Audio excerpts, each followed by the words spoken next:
If you've seen this film, you're probably eager to see it again. Perhaps because I've brought back memories of it. If you haven't watched it already, you've missed a lot of its exciting events.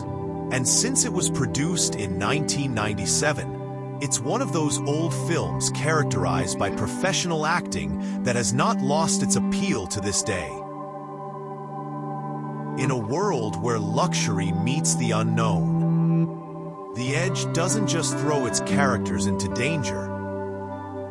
It strips away everything they know and believe.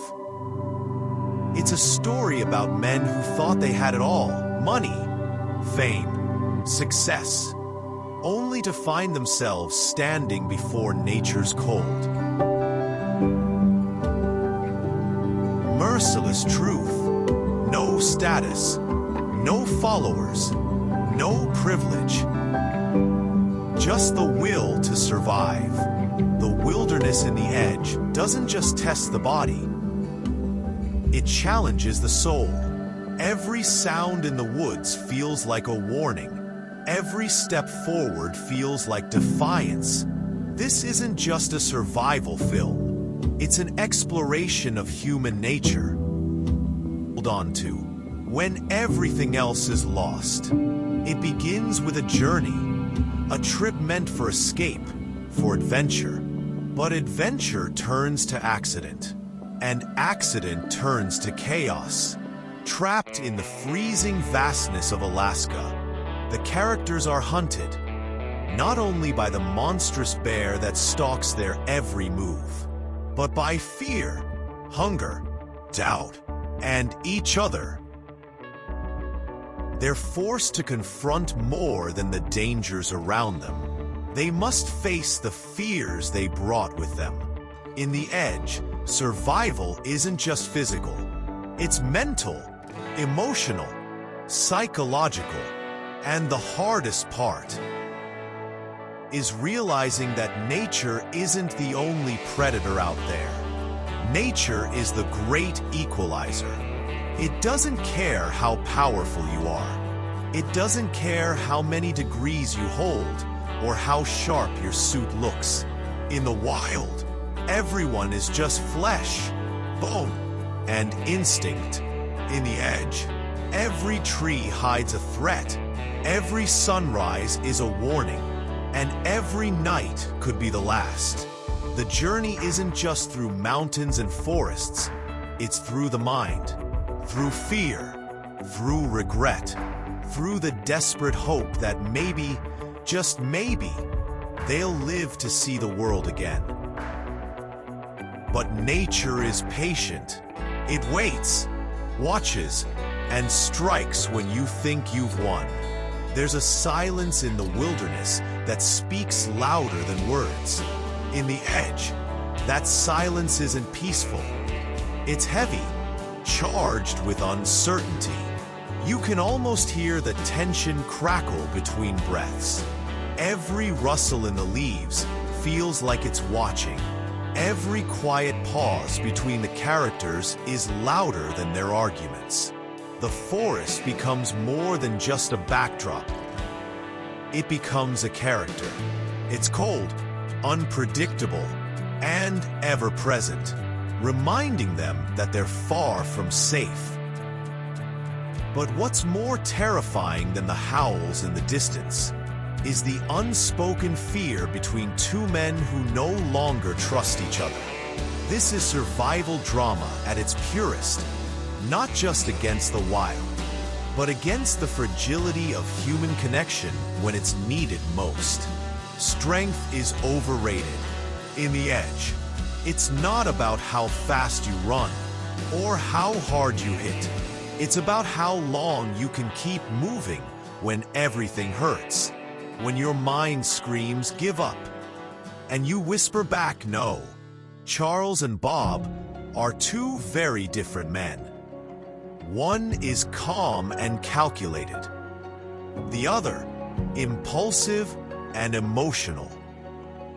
But out there, neither has the advantage. They have no tools, no guides, no hope of rescue, just instinct, determination, and the raw desire to live. Every choice becomes a question of character, and when things fall apart, will, not muscle, is what keeps a man standing. They survive the crash. They endure the cold. But the hardest challenge is still ahead. Each other. What happens when you're forced to rely on someone you don't trust? What happens when you begin to wonder if the man beside you wants you dead? Suspicion is a slow poison, and in the edge, it drips into every moment. A glance, a hesitation, a too long silence. The true predator may not be the one in the woods, but the one walking right beside you. And that's the brilliance of this film.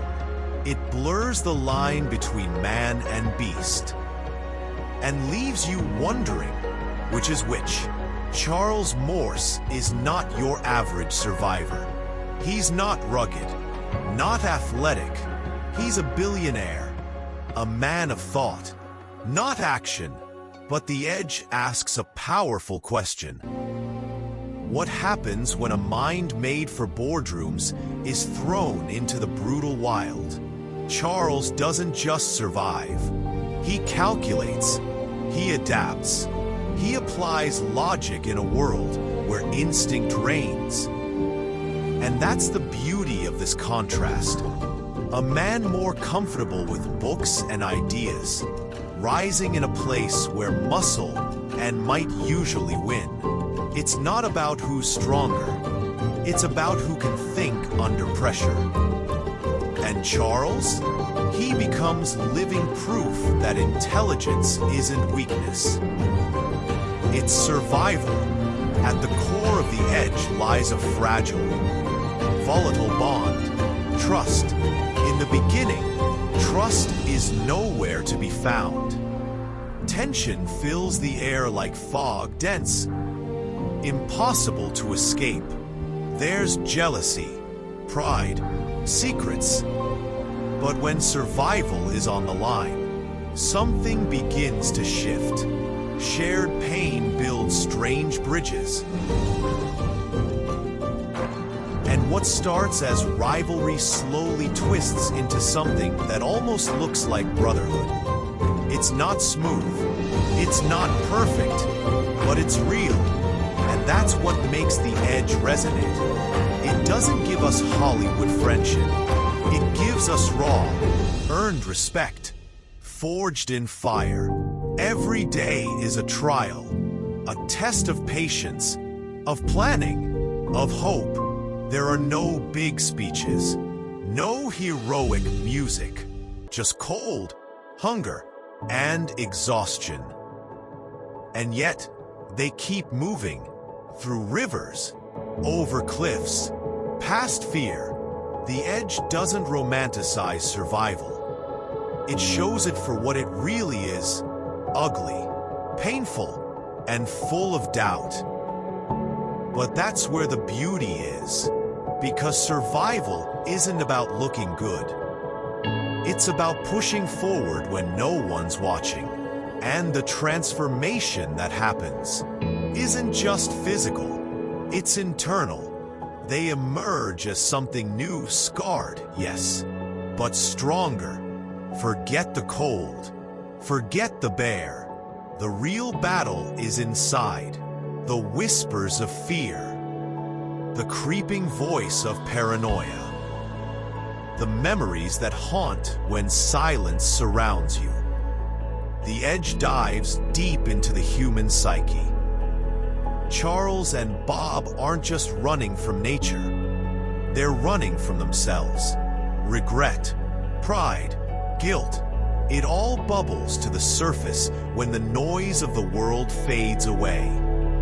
But this is where the story shines, because the final victory isn't about killing the beast. It's about killing the doubt. And when that moment comes, when Charles stands tall, it's not just survival, it's redemption. The Edge is more than a survival film. It's a reflection, a reminder that the greatest dangers aren't outside. They're within. Fear, ego, division. But also, the greatest strength lives inside us too, in reason, in instinct, and in the will to rise. Even when everything falls apart.